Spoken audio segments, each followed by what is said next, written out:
Oh, God. This episode was just abysmal. I'm just going to say that right out the gate.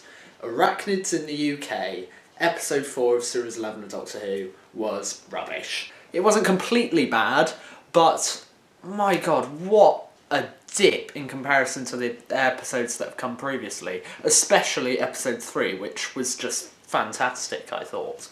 My God, this was awful, really. You know, with a few redeeming things. It's just naff. And because the episode itself was lazy, unfinished, felt like a first draft, I'm not gonna put effort into this review. Why should I? Why should I put effort into a review? Edit it and, you know, make it all fabulous and structure it well when this episode had arsehole structure and resolution to anything. It's just naff. It's just rubbish. I was so disappointed with this episode. So let's try and come up with some positive things that redeemed it somewhat. I liked the first shot of the TARDIS we saw. You know, going through the vortex. I liked that. I liked seeing just this expansive, all those holes, like those avenues through time, kind of like the Russell T Davies time vortex in the title sequence, where we saw the blue vortex and the red vortex, except much more expanded than that. And so I like that, but that was just like a 20-second cool CGI moment. I also love how the TARDIS has been materialising in these recent episodes. I think it just looks really cool, just seeing panning shots of it teleporting. The character stuff. So, of course, the Doctor manages to land back in Sheffield and get everyone home. So we have some nice bits with Graham going back to his house and is still grieving because, I mean, Grace's death is still a very recent thing. We've got moments with Ryan's dad sending letters and that kind of thing going on, which then goes back to Graham. So there's a little bit more bonding moments with Graham and Ryan. And Yaz, we finally get to see her family in this episode. Her mum works at this hotel that the Chris Noth character is the owner of, and she gets instantly fired for whatever reason, I can't remember. It's just one of those stupid things. And the Doctor, Ryan, get invited over to Yaz's for tea when they first arrive back home, and so we get to see the dad and Yaz's sister, and so you get a few nice moments there, and there's a few more positive things I could say, I'm sure, but really this episode was lacking, massively lacking. So the rest of the plot really is Chris Noth's character, this hotel owner. He's pretty much Donald Trump. You know, they don't shy away from that. They don't make it subtle. He is Donald Trump, and he has a hotel. He's built this hotel on top of a big landfill site with loads of toxic waste and all this rubbish. There's this uni doctor called Jade who is rubbish, just boring crap, like probably the worst supporting character. This episode probably has the worst supporting character so far. So she studies spiders. She uses all the old skins, shells. I don't know how to exactly say it, but they've been taken away from her, all these old spider carcasses, and they've mutated in the landfill site. They've been chucked there, they've mutated, and they've become big, and now they're all over Sheffield, except the Doctor goes to the hotel to find out all this stuff, sorts out the problem with the spiders in that hotel, not the rest of Sheffield, and I just lose all hope in this episode by the 20-minute mark, because it just becomes this Scooby-Doo fest of opening a door and going, oh, it's a bleeding spider, shut the door.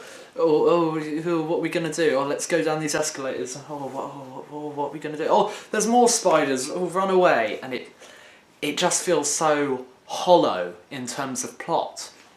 See, I loved all the character moments, but at this point now, I'm missing the sci-fi, and if not the sci-fi, just the, you know, slightly more complicated sci-fi, then the actual engaging plots, because the characters can only do so much. I can only have Graham being awesome so much before I then need to see some cool stuff and some actual interesting plot developments, because this storyline is no different than The Green Death, an old John Pertwee episode with giant maggots, except that is a lot better. There's a lot more going on there. And you've got much more interesting supporting characters as well. The love interest of Joe Grant, but that's besides the point. This episode, man, I just don't know where to begin. I'll say this, and I hate having to say this. I've been very positive so far in terms of Jodie Whittaker's Doctor, though I have been saying I'd like to see more darker sides to her portrayal, because they haven't really given that to her so far. And this was the first episode where it annoyed me, where I was like, come on, Chibnall, write something more with her, because and it's not Jodie Whittaker's fault at all, but I found her annoying in this episode because she spent the entire time pretty much quipping, and there was no drama, there was no other side to her performance than bubbly and happy and lovely and nice. And I'm sure if I had a friend like the Doctor, if she was my mate as in real life, I'd have a ball with her, I'd have a great time with her. But there's no light and shade, and it was my problem with Capaldi in his first series. It was all shade and no light. This is like the opposite. It's all light, and I'm not seeing much authority, and I'm not seeing much. Like when the spider gets killed at the end, that just gets, shoved under the carpet.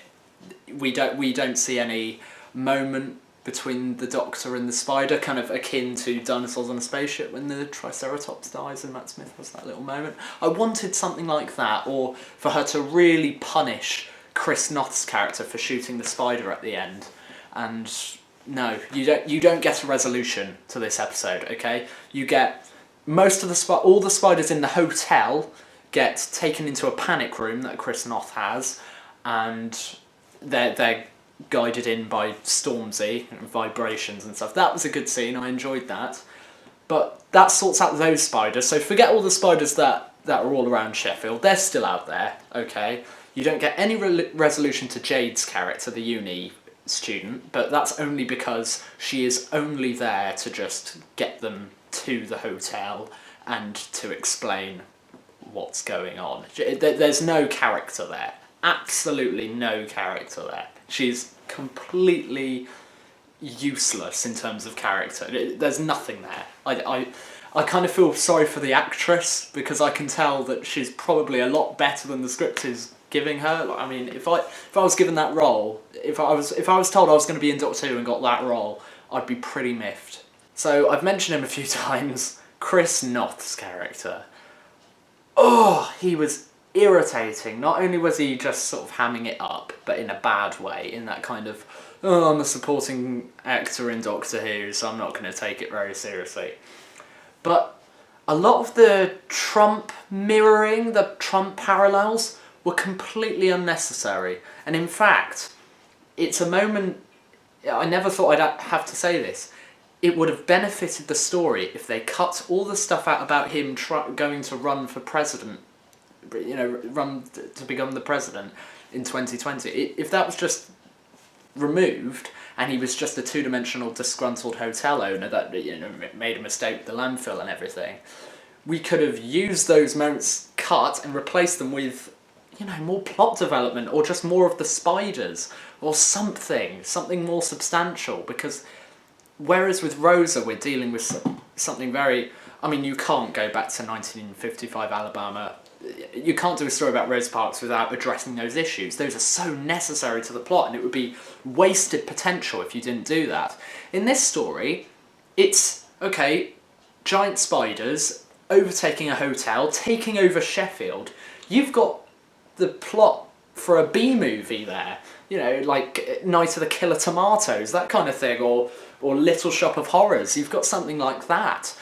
And they're totally not utilising it. They're putting random politics in there. And look, I love me some good politics in Doctor Who, some, well done political messages in Doctor Who. I'm not against that at all. But it felt so unnecessary here. Because of the story that they were trying to tell, it just felt so misguided. And the fact that Chris Noth just kills the Queen Spider at the end, walks off, you never see him again, they never mention him again. The uni student who was boring anyway doesn't even get a final goodbye or whatever. It's just naff, and I'm sorry, but it really frustrated me, this episode. We had such a good winning streak, and all the kind of flaws and problems that I had in those first 2 episodes have really come into light now in this 4th one, and I am a bit worried about the rest of the series, honestly. This episode was inexcusable, because there's simple, and then there's just bad writing, and it was just a lot of bad writing in this, whether it was just silly quips, just cringy moments, just no resolution. The plot doesn't get resolved, and it's such a glaring plot hole that it doesn't make sense. How did Chris Chibnall not notice that he had done that? There were spiders in flats and in Graham's house. No doubt they were in most people's houses in Sheffield, but they're alive. You've just got to assume that the public just got a big broomstick and just stabbed them. That's what you've got to assume.